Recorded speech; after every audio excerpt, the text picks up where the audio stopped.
Hello friends. तो कैसे हो आप सब। तो हमारी मेडिसिनल केमिस्ट्री चल रही थी, इसमें हमारा ये लास्ट लेक्चर है। इसमें हम मेटाबॉलिज्म के बारे में पढ़ेंगे, मेटाबॉलिज्म और उसके फैक्टर अफेक्टिंग क्या क्या होते हैं मेटाबॉलिज्म के। तो ये हमारी फर्स्ट यूनिट का लास्ट टॉपिक है।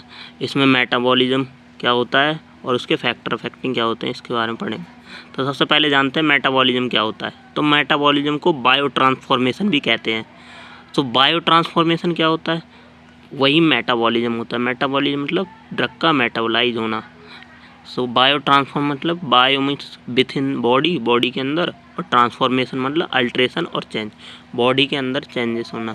सो biotransformation is a chemical alteration मतलब केमिकल चेंजेस ऑफ ड्रग।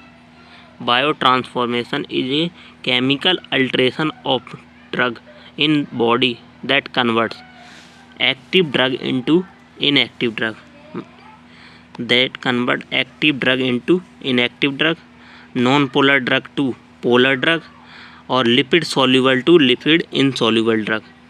तो ये कन्वर्ट करना ही क्या कहलाता है, हमारा बायो ट्रांसफॉर्मेशन या मेटाबॉलिज्म कहलाता है। ठीक है, जैसे यहाँ पे मैंने पूरा प्रोसीजर बना रखा है। कैसे, सबसे पहले क्या करते हैं, हम ड्रग को इनहेल करते हैं माउथ के द्वारा। माउथ से हमारी ड्रग कहाँ जाएगी, स्टोमच में या इंटेस्टाइन में। देन उसके बाद वो कहाँ जाएगी, ब्लड में। ब्लड से कहाँ जाएगी, रिसेप्टर पर। रिसेप्टर से वो कहाँ जाएगी, ड्रग रिसेप्टर से बाइंड होगी। तो ड्रग का मान लो स्ट्रक्चर ये है। तो देन ड्रग बाइंड होकर रिसेप्टर से अपना एक्शन शो करेगी। तो 6 से 8 आवर उसने एक्शन शो किया। उसके बाद क्या होगा, उस ड्रग का मेटाबॉलिज्म होगा। सबसे पहले क्या करा हमने, ड्रग ली, हमारी स्टोमच में इंटेस्टाइन में गई, उसके बाद वो ब्लड में गई, ब्लड से रिसेप्टर पे गई, रिसेप्टर के साथ बाइंड हुई ड्रग। देन उसने अपना एक्शन शो किया 6 to 8 आवर। उसके बाद उसका मेटाबॉलिज्म होगा। मेटाबॉलिज्म क्या है, यहाँ पे क्या होता है, ड्रग जैसे पहले ड्रग की स्ट्रक्चर ये थी, वहाँ ड्रग की स्ट्रक्चर में कुछ चेंजेस आ जाते हैं। और जैसे पहले ड्रग की इस टाइप से थी और अब इस टाइप से, तो मतलब रिसेप्टर से अनबाइंड हो गई। देन उसके बाद उसका एक्क्रीशन हो जाएगा। तो यही होती है पूरी मेटाबॉलिज्म पाथवे ऑफ ड्रग। तो liver is the main site of metabolism of most drug. तो सबसे ज़्यादा लीवर में ही हमारी ड्रग क्या होती है, मेन साइट होती है हमारी ड्रग के मेटाबॉलिज्म के लिए। तो जिसमें क्या होता है, लीवर में cytochrome P54 enzyme, P450 enzyme होता है जो इन्वॉल्व होता है मेटाबॉलिज्म के ड्रग के, साइटोक्रोम P450। ठीक है, अब पैथवे ऑफ मेटाबॉलिज्म, दो टाइप का पैथवे होता है हमारे मेटाबॉलिज्म का। पहला मेटाबॉलिज्म फेज 1 और सेकंड फेज 2। तो metabolism involve 2 phases, phase 1 and phase 2। So phase 1 में क्या होती है हमारी फंक्शनलाइजेशन रिएक्शन, फेज 2 में क्या हो जाती है, कंजुगेशनल रिएक्शन। फेज 1 में हमारी फंक्शनलाइजेशन रिएक्शन, फेज 2 में कंजुगेशन रिएक्शन। अब फंक्शनलाइजेशन रिएक्शन क्या होती है, मतलब किसी फंक्शनल ग्रुप का ऐड होना ड्रग के स्ट्रक्चर में।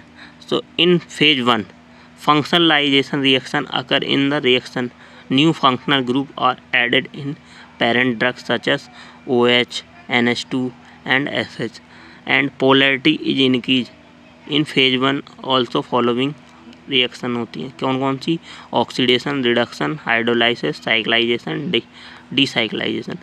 तो फेज 1 का कहने का मतलब इसका ये है, फेज 1 में क्या होती है, फंक्शनलाइजेशन रिएक्शन मतलब फंक्शनल ग्रुप ऐड हो जाता है। जैसे OH, NH2, SH, ये जो मेन ड्रग होती है उसके साथ ये फंक्शनल ग्रुप ऐड हो जाते हैं।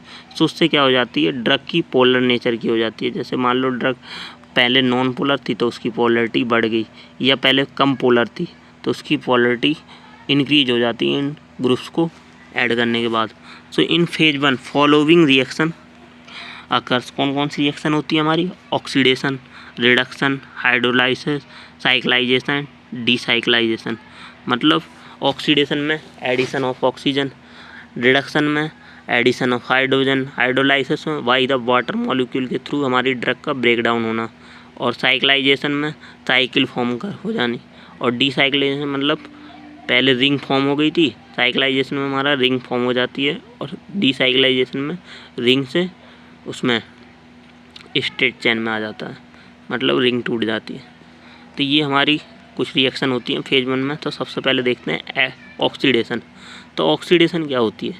ऑक्सीडेशन क्या होती है? Addition of oxygen and removal of hydrogen. Oxidation क्या होती है हमारी? Addition of oxygen and removal of hydrogen called oxidation. So the main process of oxidation क्या होती है इसमें? जैसे हमारा ये NH2 था, इसका ऑक्सीडेशन हमने किया है, यहाँ पे RNH2 है, इसका ऑक्सीडेशन किया हमारा RNHOH हो गया। ऐसे ही RCH2CH3 का ऑक्सीडेशन किया, RCHOH CH3 हो गया। देन जैसे कुछ ड्रग होती हैं जैसे आइबोप्रोफेन होगी और टोला ब्यूटानामाइड होगी। तो ये क्या होती हैं? इन्हें ऑक्सीडाइज किया जाता है बाय दी ऑक्सीडाइजिंग एजेंट या ऑक्सीडेशन के थ्रू। देन उसके बाद सेकंड हमारा क्या है? रिडक्शन। तो ऑक्सीडेशन रिएक्शन में क्या होती है? ऑक्सीजन का ऐड होना, ठीक है, जिससे उसकी पोलैरिटी बढ़ जाए। रिडक्शन में एडिशन ऑफ हाइड्रोजन और removal of oxygen is called reduction. So reduction में जैसे ये हमारा RNO2 है, यहाँ से ऑक्सीजन ग्रुप हट जाएगा, H हाइड्रोजन ग्रुप हट लग जाएगा, O ग्रुप हटा, H ग्रुप ऐड हुआ है, यहाँ पे ऑक्सीजन था डबल बॉन्ड और यहाँ पे OH जुड़ गया, मतलब हाइड्रोक्सिल ग्रुप H जुड़ गया। तो मतलब रिडक्शन में एडिशन ऑफ हाइड्रोजन। हाइड्रोलाइसिस में the break down of drug by water is called hydrolysis. जैसे ester plus water, esterase enzyme से एस्टर का ब्रेक डाउन हुआ तो वहाँ पे अल्कोहल एंड एसिड का फॉर्मेशन हुई। ऐसी कुछ ड्रग होती है जैसे हमारी पेंथिलिन होती है, उसका हाइड्रोलाइसिस करके उसे मैप्रिडोनिक एसिड में बदल देते हैं। और फिर फोर्थ है हमारी साइक्लाइजेशन। साइक्लाइजेशन मैंने आपको पहले बताया था, रिंग का फॉर्मेशन होगा, फॉर्मेशन ऑफ रिंग।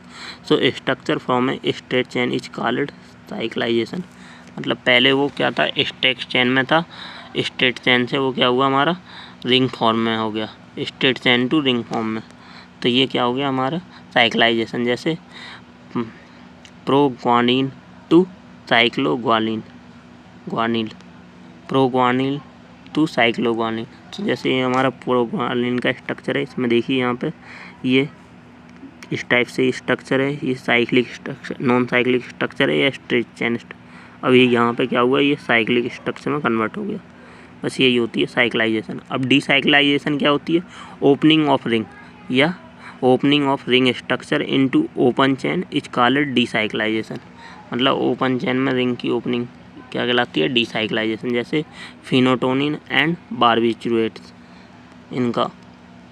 अब ये होगी हमारी फेज 1 की रिएक्शन। फेज 1 रिएक्शन किस लिए हो रही थी? उसकी पोलैरिटी को इंक्रीज करना। अब फेज 2 रिएक्शन क्या होगी हमारी? Phase 2 conjugation reaction. Conjugation reaction का मतलब in occur drug phase 1 metabolite combined with endogenous substance. मतलब कोई सब्सटेंस ऐड होगा टू फॉर्म कोवैलेंट बॉन्ड।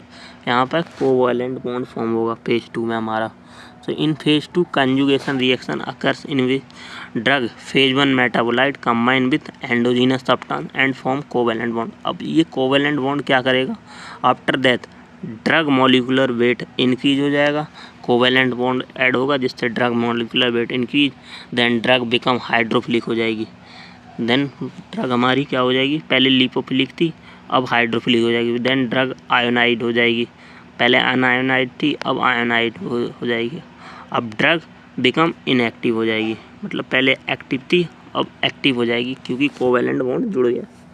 तो पहले मतलब लिपोफिलिक थी तो उससे हाइड्रोफिलिक हो गई। और आयोनाइड मतलब पहले क्या थी? ड्रग हमारी जब अब्जॉर्प्शन हुआ था अनआयोनाइड कि मोस्टली ड्रग क्या होनी चाहिए हमारी अनआयन अब्जॉर्प्शन के लिए, लेकिन मेटाबॉलिज्म के लिए ड्रग को आयोनाइज करना ज़रूरी था। Then drug become inactive. पहले क्या थी हमारी? ड्रग एक्टिव थी, हमने उसे इनएक्टिव कर दिया। सो in phase 2 following reaction occur, जैसे acetylation, methylation, sulphate conjugation, glycine conjugation और ग्लूकोनिक कंजुगेशन और ग्लूथायोनिक कंजुगेशन। मतलब ये ऐसा एसिटाइल ग्रुप का जुड़ना, मिथाइल ग्रुप का जुड़ना या सल्फेट कंजुगेशन सल्फेट का जुड़ना और ग्लाइसिन कंजुगेशन ग्लाइसिन का जुड़ना या ग्लाइसिन के साथ कंजुगेशन करना और ग्लूकोनिक एसिड कंजुगेशन, इन सब में क्या करते हैं? उसका जो मॉलिकुलर वेट था उसको इंक्रीज कर देते हैं जिससे ड्रग हमारी ईजिली मेटाबोलाइज हो जाती है। ठीक है। जैसे फर्स्ट है इसमें gluconic acid conjugation. Gluconic acid drive from glucose, ये ग्लूकोज की ही फॉर्म होती है हमारी gluconic acid. Gluconic acid conjugate with oxygen OH and COH functional group in the presence of UDP gluconyl transferase. मतलब ये एक एंजाइम होता है UDP ग्लूकोनाइल, जिससे हम क्या करते हैं ग्लूकोनिक एसिड, जैसे ये हमारा ग्लूकोनिक एसिड है और प्लस ड्रग है, तो ये UDP ग्लूकोनाइल ट्रांसफेज के द्वारा ड्रग ग्लूकोनाइड में कन्वर्ट हो जाती है। तो जिससे क्या हो जाता है, इसका मॉलिक्यूलर वेट बढ़ जाता है। जैसे एस्प्रिन, पैरासीटामोल, डाइजेपाम और मेट्राडिनोल, इन सब का क्या करते हैं, ये ग्लूकोनिक एसिड के साथ अपना मॉलिक्यूलर वेट बढ़ा जाती हैं और जिससे मेटाबोलाइज हो जाती हैं आसान। तो सेकेंड है हमारी एस्टाइलेशन। एस्टाइलेशन में ड्रग विथ अमीनो और hydrogen group undergo acetylation in the presence of acetyl transferase enzyme. यहाँ पे जैसे हमारा अमीन ग्रुप था और एस्टाइल ट्रांसफेज, वो एस्टाइल COA आया और एस्टाइल ट्रांसफेज में कन्वर्ट होके यहाँ पे एस्टाइलेशन हो गया, उसका एस्टाइल ग्रुप यहाँ पे R ऐड हो गया। ठीक है, एस्टाइलेशन में सो मॉलिक्यूलर वेट क्या हो गया, जिससे क्या हो जाता है, उसका इंक्रीज हो जाता है। और देन मिथाइलेशन। मिथाइलेशन में मतलब मिथाइल ट्रांसफेज एंजाइम की हेल्प से क्या हो जाता है, मिथाइल ग्रुप ऐड हो जाता है और मॉलिक्यूलर वेट बढ़ जाता है इसका। तो drug with amino and phenol group undergo methylation in the presence of methyl trans phase. So example जैसे हिस्टामिन, डोपामिन, कैप्टोरिल और मिथाइल डोपा, इन सब का। और हेयर एंडोजीनस सब्सटेंसेस क्या है, हमारा सिस्टीन है या मिथियोनिन है, ये हमारे इन ड्रग के साथ मिल के इनका मिथाइलेशन करके और इन्हें मॉलिक्यूलर वेट बढ़ा देते हैं, जिससे इसका मेटाबॉलिज्म हो जाता है। देन फोर्थ हमारी कंजुगेशन विद सल्फेट, मतलब सल्फेट के साथ conjugation banana with the amino group.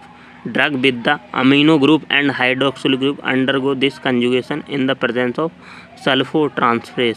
जैसे वॉर्फिन होगी, मिथाइल डोपा होगी और क्लोरा एम्फानिसोल हो गया, ये सब क्या करते हैं, कंजुगेशन कर देते हैं सल्फेट के साथ, और जिससे हमारा क्या बनता है, ड्रग का मॉलिक्यूलर वेट बढ़ जाता है, जिससे आसानी से मेटाबॉलिज्म। देन फिफ्थ है हमारा glycine conjugation. Drug with amino group like carboxylic acid to form conjugation with glycine के साथ कंजुगेशन बना लें। Then glutathione conjugation. Drug with एक्सफोसाइड या quinone group form conjugation with glutathione then conjugation. मतलब इसमें क्या होती है, ग्लूथ्रोनिक एसिड में ग्लूथ्रोन के साथ ग्लूथाइन थियोन के साथ कंजुगेशन बना देता है हमारा क्या, जैसे क्यूनिन हो गए, एक्सपोर्ट ड्रग होती हैं ये सब। ठीक है, तो ये होगी हमारे फेज 2 मेटाबॉलिज्म। तो इसमें ये इंपॉर्टेंट रिएक्शन इन्हें पढ़ लेना। Then factor affecting of metabolism, कौन कौन से फैक्टर अफेक्ट करते हैं, तो पहला है एंजाइम इंडक्शन, दूसरा है enzyme inhibition. First enzyme induction का मतलब एंजाइम का ऐड होना, जैसे साइटोक्रोम P54 हो गया, ये एंजाइम क्या ऐड करके क्या आ जाता है, इंक्रीज कर देता है मेटाबॉलिज्म को। जैसे लाइक फिनोबार्बिटोन है एंड रिफाविन ड्रग हैं, इनमें ये साइटोक्रोम P450 इंक्रीज कर देता है इनके मेटाबॉलिज्म को। जैसे और सेकेंड हमारा एंजाइम इनहिबिशन।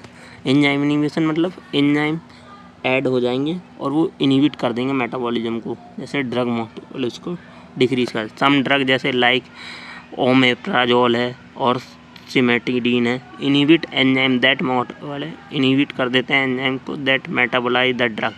सो ड्रग मेटाबॉलिज्म इंक्रीज वो डिक्रीज हो जाता है, जिसकी वजह से एंजाइम इनहिबिशन की वजह से, मतलब एंजाइम को आने नहीं देते। और थर्ड फैक्टर क्या है, एज मतलब metabolism affected by age because metabolism properly occur in adult, मतलब जो बूढ़े होते हैं या बच्चे होते हैं उनमें मेटाबॉलिज्म लेट होता है, और जो अडल्ट होते हैं उनमें जल्दी हो जाता है metabolism compare to children and elder people. मतलब मेटाबॉलिज्म अडल्ट में फास्टली होता है और जो चिल्ड्रेंस होते हैं और एल्डर मतलब बूढ़े लोग होते हैं उनमें लेट होता है मेटाबॉलिज्म। जैसे जेंडर, फोर्थ फैक्टर क्या है, gender and sex. So metabolism fastly occur in male comparison to female, female से कंपेरिजन में मेल में जल्दी होता है। फिफ्थ है हमारी species also affect because some drug like atropine easily metabolised in animal में। जैसे रैबिट में क्या होती है हमारी, ये जो एट्रोपिन ड्रग होती है वो इजीली मेटाबोलाइज होता है, क्योंकि ये एट्रोपिन एंजाइम की तरह काम करने लगती है, लेकिन ह्यूमंस में ऐसा नहीं होता है। और देन 6th है डिसीज स्टेट। डिसीज स्टेट मतलब कुछ डिसीज़ होती हैं जैसे लीवर फेलियर या लीवर इन्फ्लामेशन होगी, तो ये ड्रग के मेटाबॉलिज्म को अफेक्ट या घटा देती हैं। जैसे कॉन्जेगेटिव हार्ट फेलियर, CHF जो होता है हमारा, वो क्या कर देता है, डिक्रीज कर देता है ब्लड इन लीवर, तो जिससे मेटाबॉलिज्म हमारा घट जाता है। देन लास्ट है हमारा इसका factor affecting stereochemical aspect of drug molecule. So stereochemistry कैसे ड्रग के मॉलिक्यूल को अफेक्ट करती है, इसका मेटाबॉलिज्म को अफेक्ट करती है। तो stereochemistry of drug also affect drug metabolism by different enzyme. जैसे metabolising enzyme have different preference for a enantiomer than other. दूसरे से ज़्यादा प्रेफरेंस होता है कुछ जैसे एंजाइम होते हैं। जैसे dextroglucose get easily metabolise in the body, but जो लीवोग्लूकोज होता है वो मेटाबोलाइज नहीं हो पाता। तो मतलब जो डेक्स्ट्रोरोटेटिक ग्लूकोज था वो इजीली मेटाबोलाइज हो रहा था, और जो लीवोरोटेटिक ग्लूकोज है वो इजीली मेटाबोलाइज नहीं हो रहा है। बस यही होता है स्टीरियोकेमिकल एक्सेप्ट। ठीक है, तो यहाँ पे हमारी यूनिट 1 कंप्लीट होते हुए अब नेक्स्ट लेक्चर में हम देखेंगे यूनिट 2 के बारे में। Thank you.